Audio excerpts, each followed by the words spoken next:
When leading operations, we often have to set up a new service line, develop a new product offering, or do some other form of a project.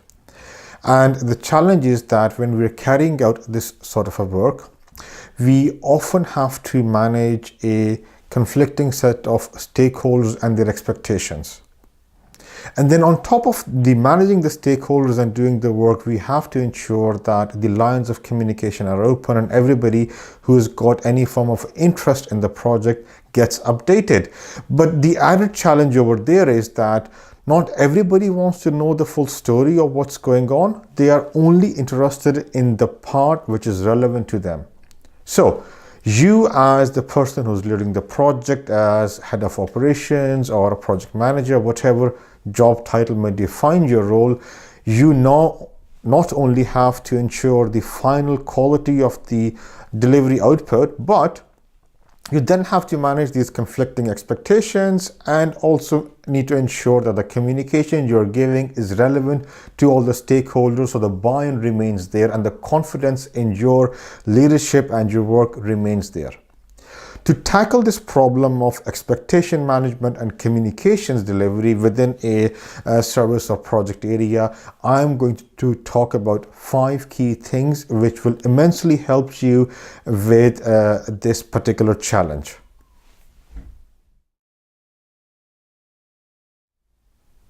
Hi, I'm Zishan Kazmi and I specialize in leading and managing large and complex IT operations, and in this video we're going to talk about the 5 key steps for leading and managing successful projects.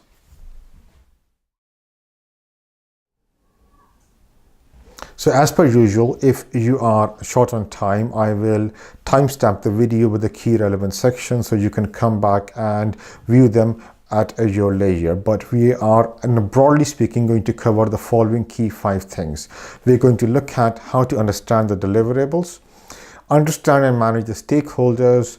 Then we will look at creating the actual plan of the project, of the work that you're going to deliver. We're going to talk about communication, and then we're going to close off by visiting the risks and issues and how you may want to manage them. So when we come to the deliverables part, and the understanding of the deliverable is basically to know what is the final product or service that you are being tasked to accomplish, to deliver, to give to the end customer. But the key part is to understand what your actual deliverable is, and to do that you may wish to look at by looking at these following 4 key things. First thing is who. By who we mean who your end key decision maker is. The person who has agreed the end goals of the product or the service, whatever you are delivering. So the first thing is who, which is to identify and know your key customer and what their wants are. There might be other people who would be working with the key decision maker, and they will be stakeholders who may influence his or her decision, but understanding and knowing your key customer is the first thing.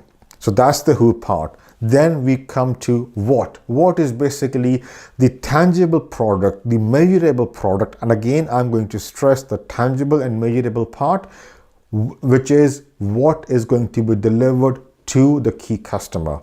So you may want to think about a service which is going to be improved. And when we talk about tangible improvements, you want to understand how is that improved service going to be measured, so you can then target towards that end goal. So we've done the who, we've done the what, and then third is when, which is the timeline. Basically, by when does your customer want your end product by? So you want to understand the time constraints, and they may introduce some risks or issues, but you want to understand them upfront before you undertake any work.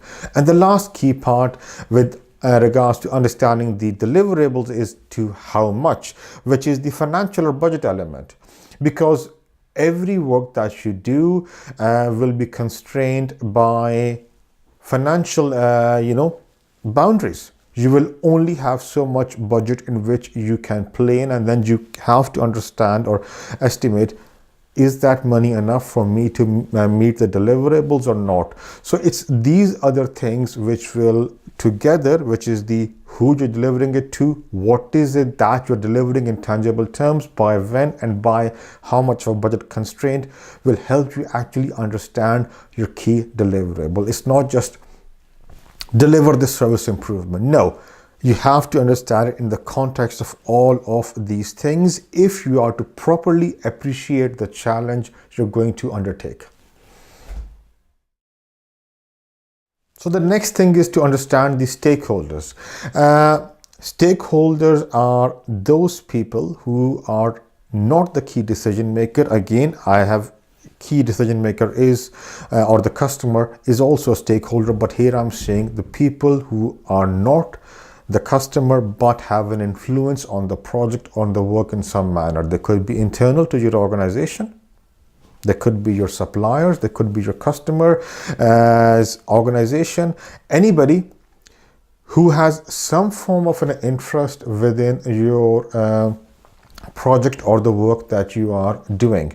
And the reason you want to understand them is that they have got some form of a stake within the project. For instance, I mean, a project sponsor might be the person who says, Mr. So-and-so, you now have the budget or the go ahead from the senior management, go ahead and do the project. And they would want to know, are you sticking to your time, budget, or other constraints?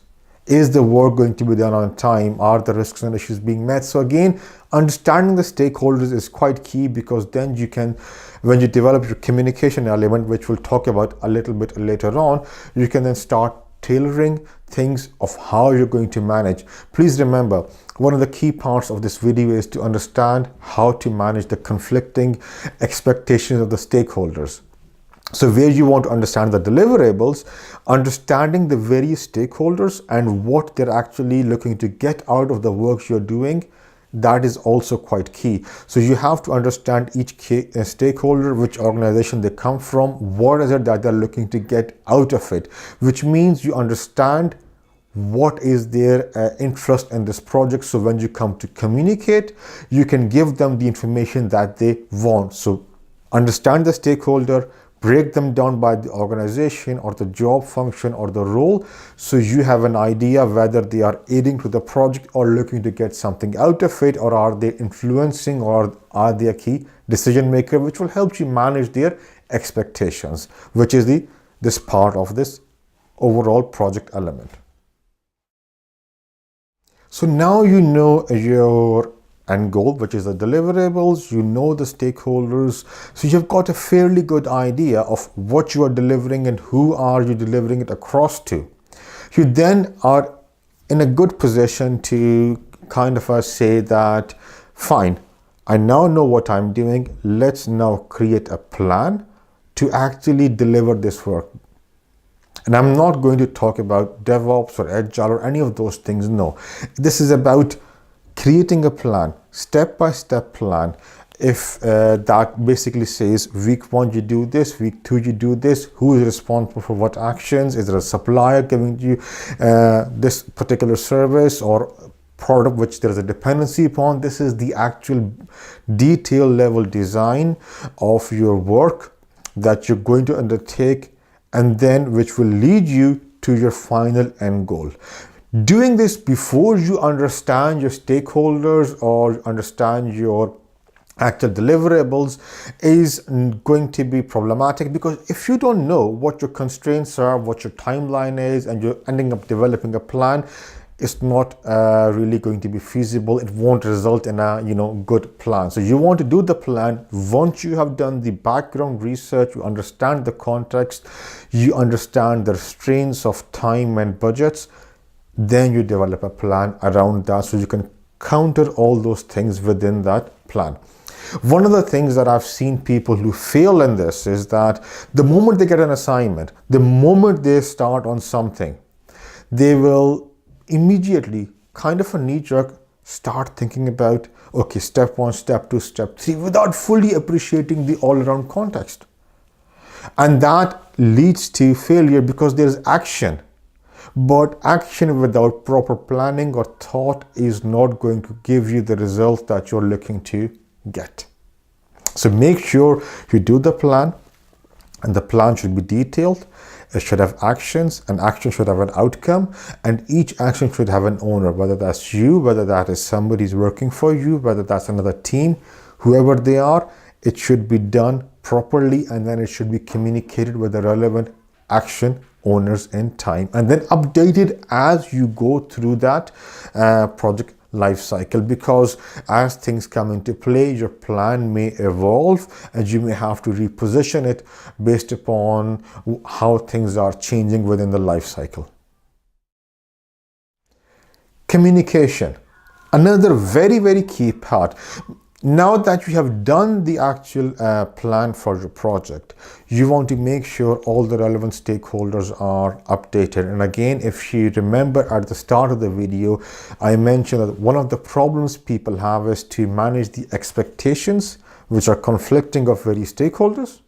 So conflicting expectation management, and then again keeping the lines of communication open, because not only are you doing the actual project work, the communication element is going to be very challenging as well, and it has to be tailored. So this is something which a lot of people don't do very well. They do the work, but because the communication is not right, they often slip up, which produces a lot of challenges for them. So I'm going to give you 3 key things. Keep them in mind, and hopefully they will help you. First thing is to have different types of communication forums. If you remember, we did a step to understand the various stakeholders, and I said that each stakeholder would want to know information which is relevant only to them. Not everybody is interested in your full overall project plan or how the things are going. They don't want to know the full details.